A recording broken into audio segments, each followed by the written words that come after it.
Hey guys, it's Eileen from Bates Photography, and I'm excited today to show you our garden plans for 2023. We actually have our little gem, that's our RV in the background, just waiting on this cold winter day to travel in spring again. And until then, we're talking about what we're going to do around our house and how can we kind of plant roots where we are. And it kind of came about in the form of a garden idea. Now, I am not a gardener, but I am inspired, very inspired. I actually watch Roots and Refuge Farm here on YouTube. So if you've seen Jessica Sowards or if you've heard of her book, The First Time Gardener, for vegetable gardens, run out and buy it. I mean, I was inspired after reading that, and I'm like, okay, I'm going to do this.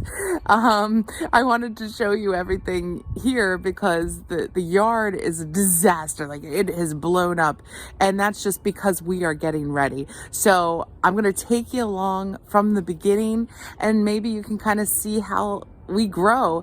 Not only are we planting gardens, but we are planting chickens. We have 4 baby chicks already ordered.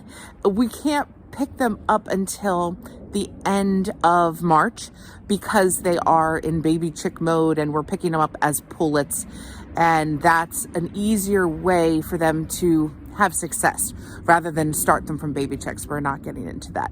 But I'm going to show you their future what do you call it? It's a chicken tractor, but I'm going to show it to you and how it's going to work out. So come along on this journey and let me show you our plans.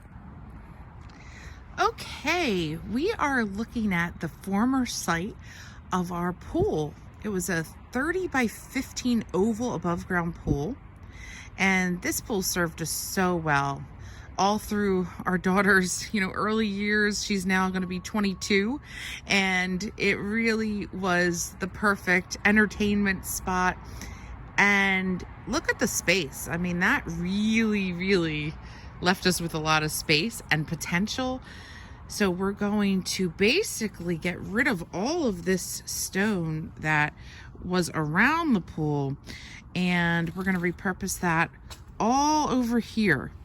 This is going to be, oh, there's the hubby. Wave to the camera. This is going to be our raised garden bed section. And it's awesome because there's so much benefit to having a raised garden bed, especially for beginners. And we're going to have 3 here, here, and here. All these pavers will be moved and rearranged. We're thinking of putting the planters around, but the planters will also be added in front of the beds. And the beds are going to mainly have vegetables. So I'm going to come around here and show you what we're using for our raised garden beds. These were from Home Depot. They're kind of like a livestock trough, that galvanized steel. And it does have a bottom on it, so we have to poke holes for drainage, and that will be a perfect solution to a raised garden bed rather than kind of doing the classic build your own, which takes time and labor, and my husband hasn't been feeling well, so I think this is just going to be a great solution. So we are going to, like I said, line them up here. We're looking at maybe potatoes, zucchini, cucumbers, like tomatoes for sure.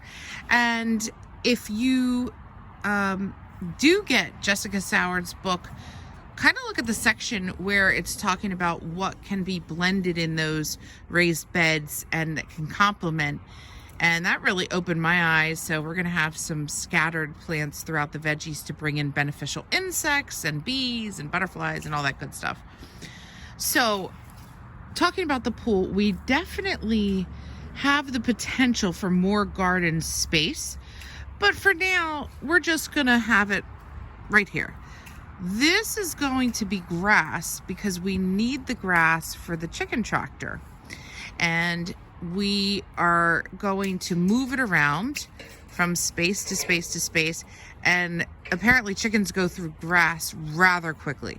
So coming across our patio here, we have the chicken coop or the chicken tractor, whatever you want to call it.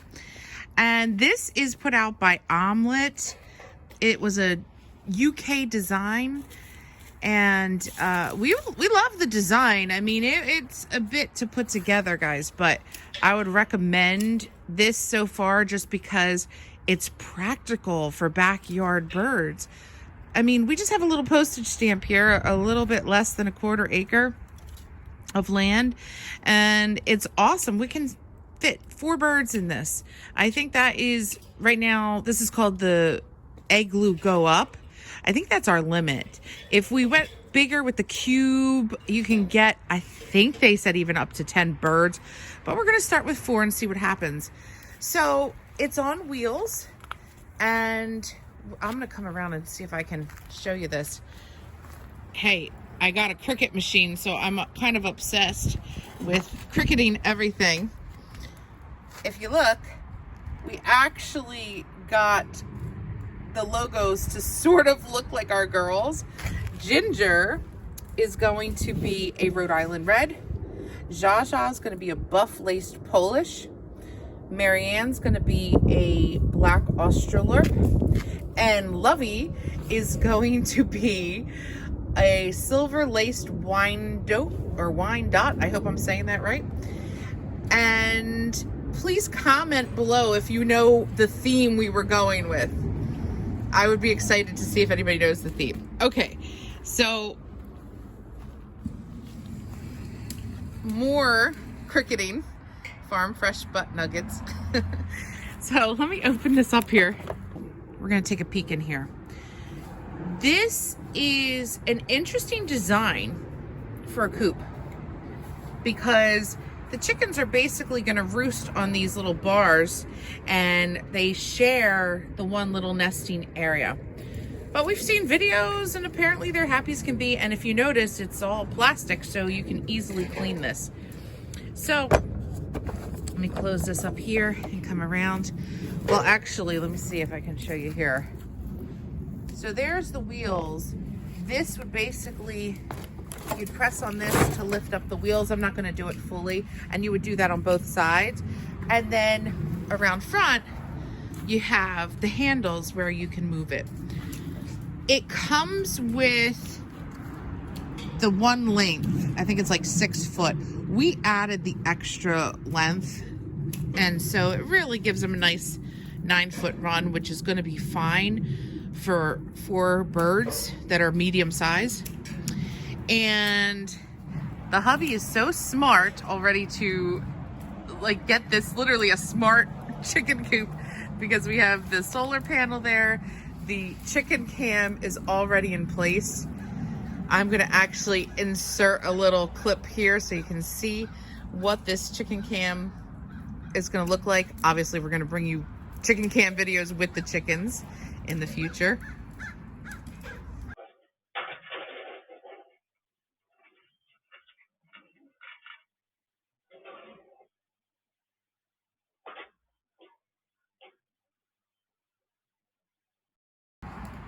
Okay, moving on from our chickens, we have the deck where I usually put flowers and all kinds of things around anyway.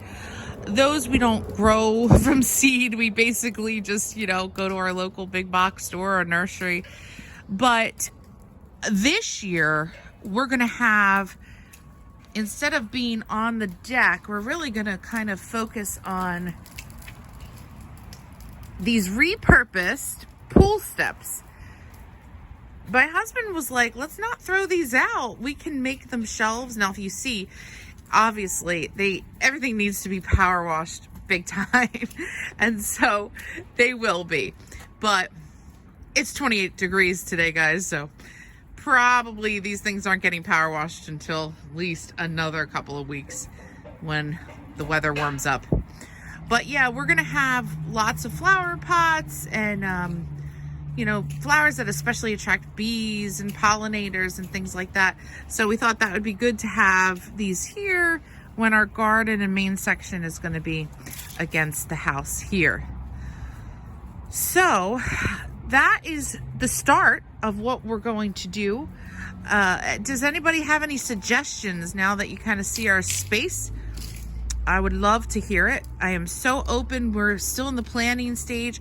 All the low spots in our yard that you see, all of that is going to get filled. And we're questioning what to do with this peach tree.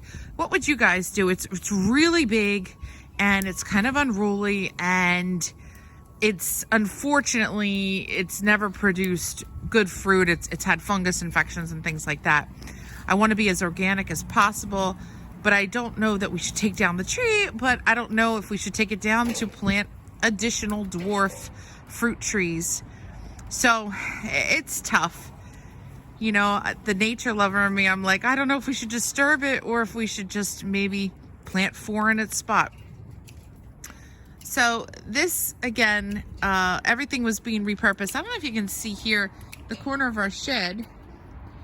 This was an old patio deck bar, and we were looking at it like, all right, let's get rid of this thing, or maybe we'll use it as a workbench. And it ended up being a good firewood holder. So that was kind of exciting. I love how we're repurposing things. And this is actually a new addition, this fire pit. This is from Sam's Club, and it's similar to the idea of like the solo stove, but we're creating, in the process of creating wood ash, because with the chickens in mind, the wood ash, and you can mix that in with soil and diatomaceous earth, and apparently it really keeps the mites off the chickens. So their dust bathing is how they clean themselves. So we're kind of getting ready for that. Also, I don't know where it's going to be yet, guys, but we are going to do a compost pile. Having chickens, it's a perfect, you know, complement to the garden, and we're going to have to figure that out. But yeah, there's a lot of cleanup that has to happen, and I love the transformation videos. This is not one of those. This is the rugged raw video. But again, comment below, tell me what you would do if you guys have any suggestions for our land. I would love to hear it, and I'll catch you in the next video.